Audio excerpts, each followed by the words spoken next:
Bom, pessoal, vamos nós. Como combinado na aula anterior, a gente falou sobre plano cartesiano, e aí faltou uma parte, que eu disse que essa parte a gente deixaria para essa nossa próxima prova. Então, eu vou só dar uma revisadinha no plano cartesiano, que a gente vai falar do que acabou faltando, que é a condição de colinearidade entre três pontos. O que seria colinearidade? Gente, colinearidade quer dizer estar na mesma linha, ou seja, pertencer à mesma reta. Ok? Vamos dar uma revisada aqui e a gente já parte para o nosso objetivo da aula de hoje. Primeira coisa, nós falamos no sistema cartesiano, certo? O plano cartesiano. Ele tem os eixos ordenados x e y, sendo que o x está na horizontal, o y na vertical, e tem a origem, ok? O eixo x a gente chama de abscissas, o eixo y a gente chama de ordenadas, tá certo? Todo plano, todo ponto, eu posso encontrar vários infinitos pontos no nosso plano cartesiano, e todo ponto ele vai ter duas coordenadas, uma no eixo x e uma no eixo y. E esse eixo ele é dividido em quatro partes, ele divide o plano em quatro partes. Cada parte dessa eu vou chamar de denominar como quadrante. Primeiro quadrante, segundo, terceiro e quarto quadrante. A gente lembrando que a gente conta na direção contrária do relógio, ou seja, no sentido anti-horário. Perfeito? E aí nós temos algumas observações em relação a cada quadrante. Que, por exemplo, no primeiro quadrante, tanto as coordenadas de x quanto de y são positivas. Já no segundo quadrante, as de x são negativas e y são positivas. Mas essas são observações tranquilas da gente fazer. A gente está acostumado a trabalhar com o sistema cartesiano lá nas funções principalmente. Nós falamos sobre as operações também, com os pares ordenados, adição, subtração, como é que a gente adiciona, como é que a gente soma dois pares ordenados, como é que a gente subtrai. Ambas acontecem da mesma maneira. Se eu quero somar ou subtrair dois pares ordenados, o que acontece?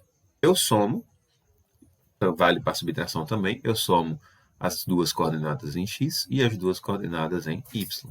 E aí eu obtenho o resultado dessa soma. Como tem no nosso exemplo aqui, ó. Eu somo as duas coordenadas de x e somo as duas coordenadas de y. E assim eu obtenho o resultado.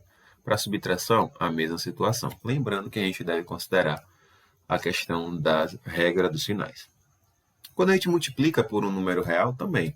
Se eu pego um número real e vou multiplicar por um par ordenado, eu vou multiplicar ele pela coordenada x e pela coordenada y. Certo? Aqui no nosso exemplo.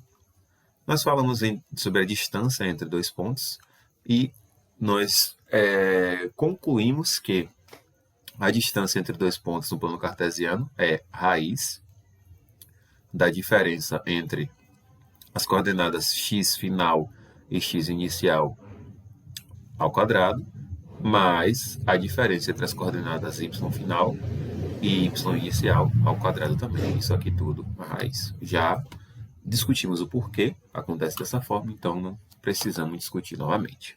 Certo? Falamos sobre a coordenada do ponto médio de um segmento qualquer. Então, você pega dois pontos, certo? E queremos achar a coordenada do ponto médio entre eles.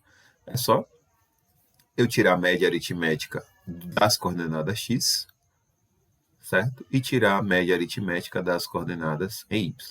Nesse caso, gente, média eu vou somar x e y, são só duas coordenadas, por quê? Eu vou pegar x do ponto de um ponto, x do outro, e y de um ponto, y do outro, certo? Então, por isso que eu somo e divido por 2.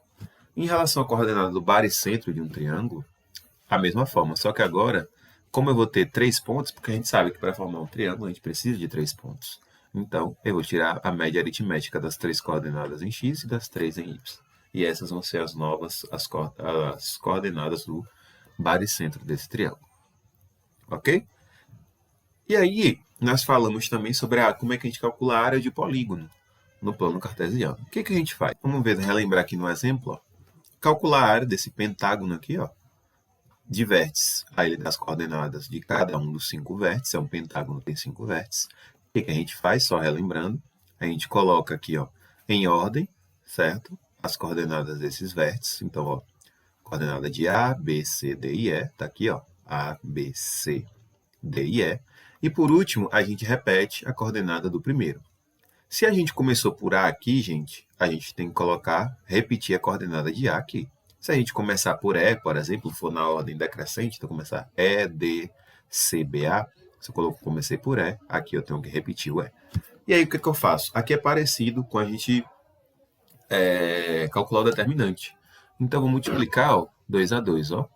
Multiplico essas, como se fosse a nossa diagonal secundária, certo? Diagonal secundária. Diagonais secundárias é só para associar, tá? Com determinante. Então, as principais, o que eu faço? Eu multiplico e mantenho o sinal. 0 vezes 6, 0. 1 vezes 5, 5. 4 vezes 2, 8. Então, todas essas aqui, ó, as principais, eu mantenho o sinal. As secundárias, que seria no sentido da direita para a esquerda, eu vou inverter o sinal. 0 vezes 1, 0. 6 vezes 4 daria 24, só que eu inverto o sinal. E vou invertendo todo mundo. Depois, o que é que eu faço? Somo todos esses valores, certo? Esse valor aqui eu vou denominar como delta, certo? No nosso caso aqui, fazendo as continhas, delta deu menos 18. E quem seria a área desse polígono? A área dele seria a metade do valor de delta. Ok? Então, relembrando, coloco em ordem todas as coordenadas dos vértices do meu polígono e repito a coordenada do primeiro que eu coloquei. Depois, lembro lá do determinante e vou as diagonais da esquerda para a direita, ou seja, as principais, multiplico e conservo o sinal. E as secundárias, da direita para a esquerda, eu multiplico e inverto o sinal. Somo todo mundo, certo? E depois divido por 2. Pronto. Achei a minha área. Nesse caso, percebam que o valor de delta deu negativo. Só que a área ó, é 9. Teria que ser menos 9. Porém, a gente sabe que não tem área negativa. Então, a gente vai pegar, ó, perceba que a gente pega um módulo de delta. Por quê? Se delta deu negativo, a gente vai pegar o módulo dele, ou seja, o seu oposto. E aí, pessoal, condição de colinearidade entre 3 pontos, o que tem que acontecer? Para que 3 pontos estejam em linha, ou seja, que pertençam à mesma reta, para que eles sejam colineares, ó, eu vou calcular a área do polígono formado por esses 3 pontos, certo? Então, vou pegar as coordenadas do A, B, C. Então, eu vou fazer A, X e Y de A, X e Y de B, de C, e repito A. Vou fazer o quê? Pego o diagonal principal, certo? Todas as principais, multiplico e conservo o sinal. As secundárias eu multiplico e inverto o sinal. Esse valor aqui, ó, é o nosso delta, que eu vou pegar em módulo, depois eu divido por 2. Se esse valor der 0, quer dizer que os 3 pontos são colineares. Por quê, gente? Porque se esse valor aqui der diferente de 0, percebo que aqui eu estou calculando a área de um triângulo. Porque, ó, 3 pontos, com 3 pontos que não estão em linha, eu posso formar um triângulo, certo? Se essa área deu 0, quer dizer que não existe área formada por eles. Então, quer dizer que eles estão na mesma linha, ou seja, eles pertencem à mesma reta. Então, basta o quê? Novamente, pego as coordenadas x e y. A primeira coluna é das coordenadas em x, a segunda das coordenadas em y. Diagonal principal, multiplico e mantenho o sinal. Diagonal secundária, multiplico e inverto o sinal. Somo todo mundo, divido por 2. Se der 0, acabou. Perfeito? Por exemplo, aqui, ó. Bora ver se esses 3 pontos A, B e C, certo? Vamos determinar x aqui, ó, para que esses 3 pontos sejam colineares. Então, ó, vamos lá. Coordenada de A, 2 e 5. Coordenada de B, menos 1 e 2. Coordenada de C, x e 1. Repito a coordenada do primeiro, que foi o A. E aí, vou multiplicar, ó. 2 vezes 2, 4. Menos 1 vezes 1, menos 1. X vezes 5, 5x. 5 vezes menos 1 dá menos 5, só que eu troco o sinal, fica 5. 2 vezes x dá 2x, só que com o sinal trocado, menos 2x. 1 vezes 2, 2. Com o sinal trocado, menos 2. E aí eu vou calcular o delta. Somei aqui, ó, todo mundo. Deu 0. Beleza? Então, se deu 0, quer dizer o quê? Eu tenho que achar o valor de x para que isso aqui seja verdadeiro. Certo? Ou seja, eu tenho que resolver essa equação no primeiro grau. Então, fazendo as continhas aqui, ó, isso aqui tem que dar 0. Ok? Não é que deu, tem que dar 0. Falei errado, me desculpe. Então, fazendo essas contas, 3x mais 6 tem que ser igual a 0, logo, x tem que ser igual a menos 2. Então, para que essa forma de calcular da gente aqui para encontrar a área desses 3 pontos, formada por esses 3 pontos, seja não exista área, ou seja, para que ela não exista, no caso, para que esses 3 pontos sejam colineares, eu preciso que o x aqui valha menos 2. Porque aqui, se eu fizer menos 2, vai zerar, certo? Quando eu fizer a continha, ok? Aí vamos partir para o nosso objetivo de hoje. Nosso objetivo da aula de hoje é falar sobre a equação da reta, ok? O que a gente vai falar? Nós vamos falar sobre a equação geral da reta, sobre a sua equação reduzida e algumas informações a mais, ok? Mas o nosso objetivo principal aqui é falar sobre a equação da reta mesmo. Então, pessoal, toda reta do plano cartesiano, ela pode ser expressa por essa equação aqui, ó, ax mais by mais c igual a zero. Essa aqui é conhecida como equação geral da reta. A, B e C tem que ser valores reais, certo?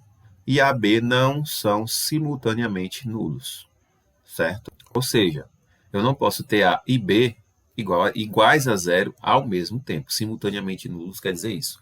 Ou A pode ser zero ou B pode ser zero. Os dois ao mesmo tempo não pode acontecer. Então, como é que a gente vai obter essa equação geral? Certo? Eu vou pegar 3 pontos genéricos, 3 pontos A, B e C, A, B e P, desculpe. Lembrando que cada um desses pontos vão ter suas coordenadas. O ponto A vai ter as coordenadas x de A, y de A. Ponto B, as coordenadas x de B, y de B. E o ponto P, as coordenadas x e y. Certo? Um ponto P, esse ponto P, gente, é um ponto qualquer. Certo? Então, o que a gente vai fazer? Vai encontrar esses valores de tal forma que esses 3 pontos sejam colineares, ou seja, que pertençam à mesma reta. Aí a gente vai, x e y de A, x e y de B, x e y, que são as coordenadas de P, x de A e y de A. Ok? Porque eu repito da primeira. Então, vamos fazendo. X de A, y de B, vou fazendo aqui, mantenho o sinal. A outra, do outro lado, eu inverto o sinal. E aí, encontro esses valores aqui, que tem que ser igual a zero. Perfeito? E aí, eu agrupo os termos semelhantes, coloco em evidência quem precisa ser colocado. Isso aqui é igual a zero. Então, eu chamando de A, eu vou ter y de A menos y de B, eu vou chamar eles de A. X de B menos x de A, eu vou chamar de B. E x de A vezes y de B menos x de B vezes y de A, eu chamo de C. Então, eu obtenho a minha equação geral da reta. Ou seja, eu tenho um coeficiente multiplicando x, outro multiplicando y, e tenho o termo independente que não multiplica nem x nem y. Por exemplo, como determinar a equação geral da reta que passa pelos pontos 2, 3, 1 e 5? O que a gente vai fazer? Vai determinar o ponto genérico P, certo? X, y, que tem coordenada x, y, e vamos determinar que esses 3 pontos sejam colineares, ou seja, que pertençam à mesma reta. Então, coordenadas de A, 2 e 3, de B, 1 e 5, de P, x e y, e repito as de A. Vou fazendo minhas continhas aqui, conservando o sinal daqueles da diagonal principal, invertendo o sinal da diagonal secundária. Isso aqui tudo, toda essa minha equação tem que ser igual a zero. Então, quer dizer o quê? Que 3x mais y mais 10 menos 3 menos 5x menos 2y tem que ser igual a zero. 3x menos 5x dá menos 2x. Y menos 2y vai dar menos y. 10 menos 3 vai dar 7. Isso aqui tem que ser igual a zero. Então, a equação geral é 2x mais y menos 7. Porque aqui eu multiplico por menos 1. Ok? Só para deixar, ficar na forma geral mesmo, com os coeficientes positivos, tanto o de x quanto o de y, tá certo? Então, nossa equação geral é 2x mais y menos 7.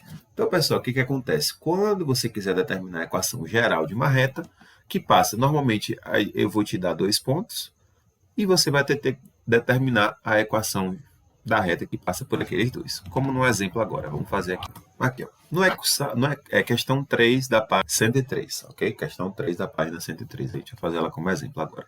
Percebam que aqui, ó, no hexágono regular, representado na figura abaixo, ó, os pontos A e B possuem, respectivamente, coordenadas 0, 0 e 3, 0. A reta que passa pelos pontos E e B é qual dessas aqui? Ou seja, qual a equação da reta que passa pelos pontos E e B. Então, percebam que ó, o ponto B, eu já sei as coordenadas dele. Ponto B, ele tem coordenadas 3 e 0. Certo? O ponto E, qual seria? Ele está aqui. Ó. Quais seriam as coordenadas dele? Ó? 0 em x, 5. E tem coordenadas 0 e 5, certo? Aqui, pessoal, repare que E está um pouquinho acima do 5. Então, nossas opções davam raiz de 3, algo em torno disso. Só que eu não considerei, eu considerei E como 5, ok? Então, não vai dar aquelas opções, por isso que eu descartei elas. Então, vamos assumir que E tem coordenadas 0 em x, 5 em y. E aí a gente vai encontrar a equação geral. O que a gente faz? Ó? 3, 0. Ó, 3, 0. Vai encontrar a condição de determinar a colinearidade entre E, B, E e ponto P, de coordenadas x e y genérico, certo? E aí, ó, coordenadas de B, 3, 0, de E, 0, 5, de P, x e y, e de B de novo, repito, 3, 0. E aí eu faço as continhas, ó. 3 vezes 5, 15, mantém o sinal. 0 vezes y, 0, x vezes 0, dá 0. Agora, invertendo, ó, 0 vezes 0 vai dar 0, não preciso trocar o sinal. 5 vezes x vai dar 5x, só que trocando o sinal, menos 5x.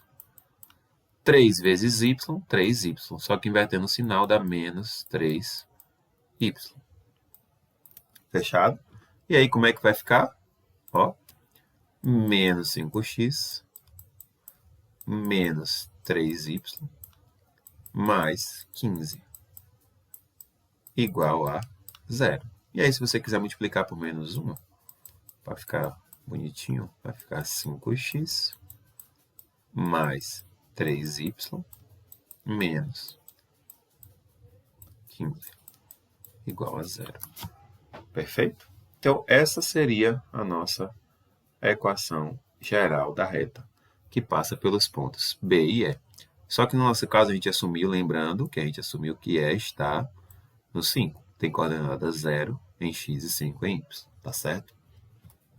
Então, vamos continuar. Aqui, pessoal, nós temos alguns casos particulares, certo? Ó, o primeiro caso é quando A é igual a 0 e B diferente de 0, certo? O segundo caso, quando A é diferente de 0, B é igual a 0. E terceiro caso, quando A e B são diferentes de 0. Gente, eu não vou pedir que vocês fiquem decorando isso, tá?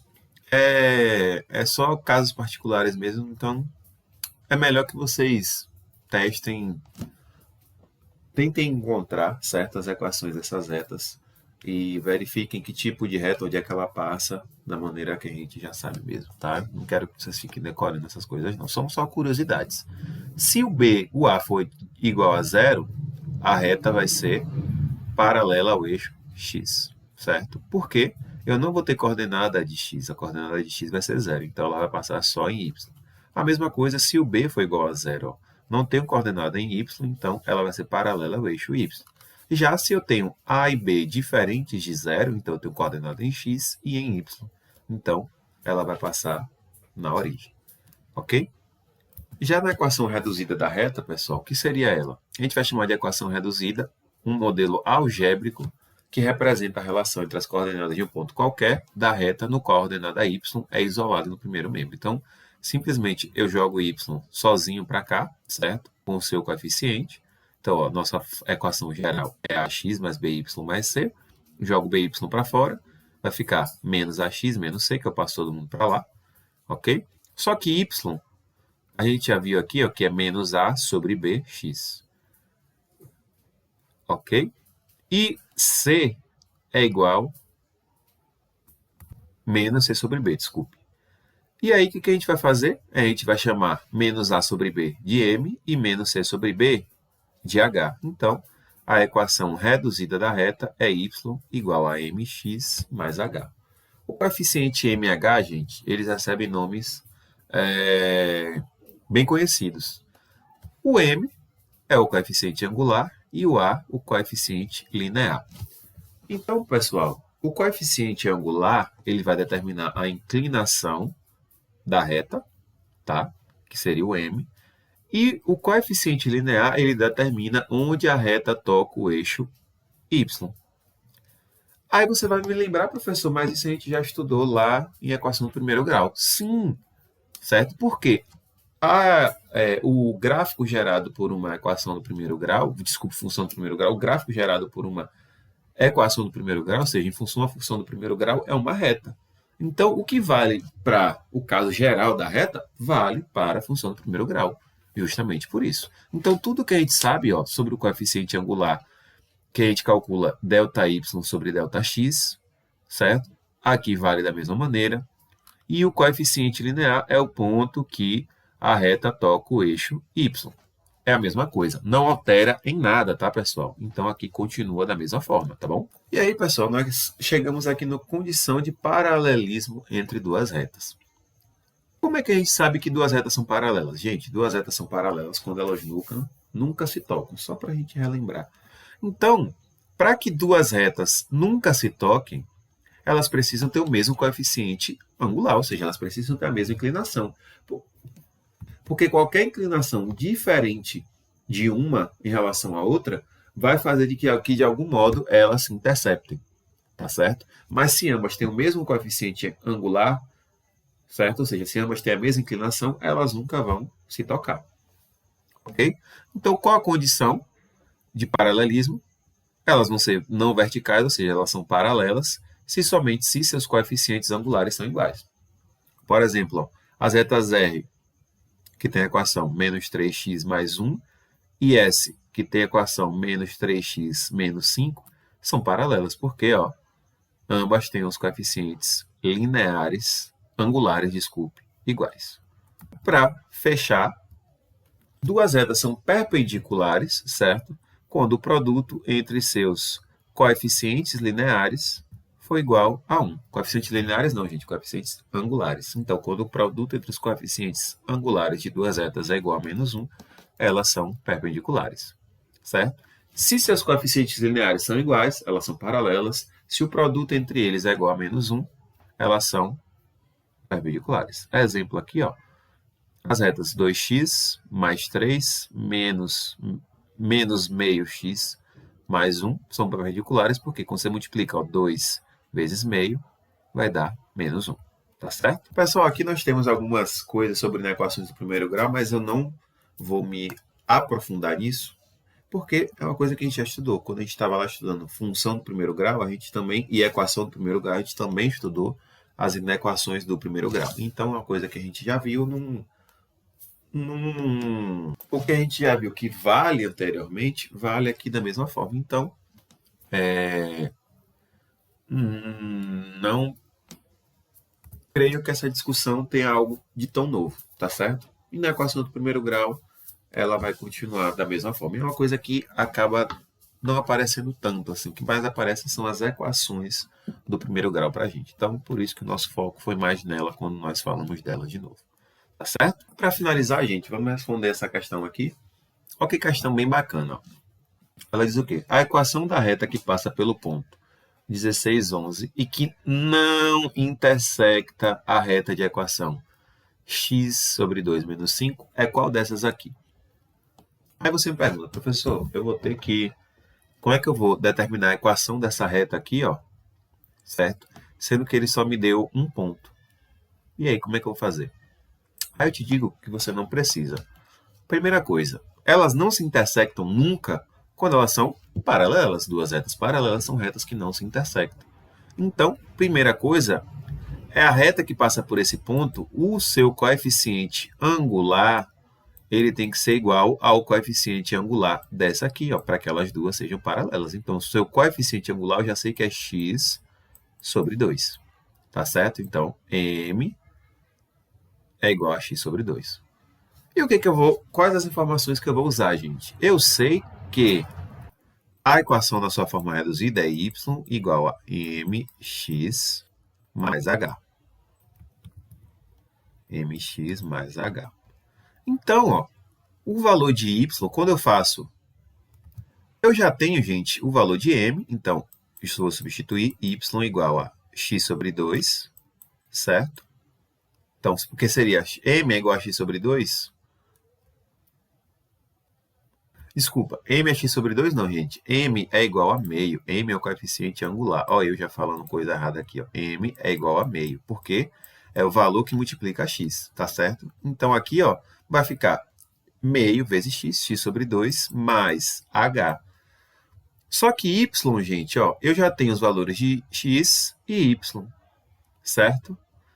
Ó, quando y é 11, x tem que dar 16. X tem que dar 16, não. Quando x é 16, y tem que ser igual a 11. Então, onde tem y, eu substituo por 11. Onde tem x, eu substituo por 16. E vejo qual das duas vai dar certo. Vamos ver, testar a primeira? Então, y, ó, 11 vai ser igual a... vai ser igual a 16 sobre 2 mais h. Tá certo? 11 vai ser igual a 8 mais h. Então, gente, eu encontro que o valor de h, ó, é igual a 11 menos 8. H é 3. Pronto. Então, minha equação vai ser y igual a x sobre 2 mais h mais 3. Pronto. Essa é a equação que não intercepta essa aqui. Y igual a x sobre 2 mais 3. A alternativa correta, a letra C. Tá bom, pessoal? Então, aqui, pessoal, nós encerramos nossa aula de hoje. Me prolonguei um pouco mais, certo? Normalmente, nossas aulas... Eu sei que a aula de hoje é de 30 minutos, mas me prolonguei um pouco mais porque a gente teve que revisar o que a gente viu na nossa aula anterior para seguir na aula de hoje, tá certo? Então, ficamos por aqui. Estudem direitinho e tchau, tchau. Até nossa próxima aula.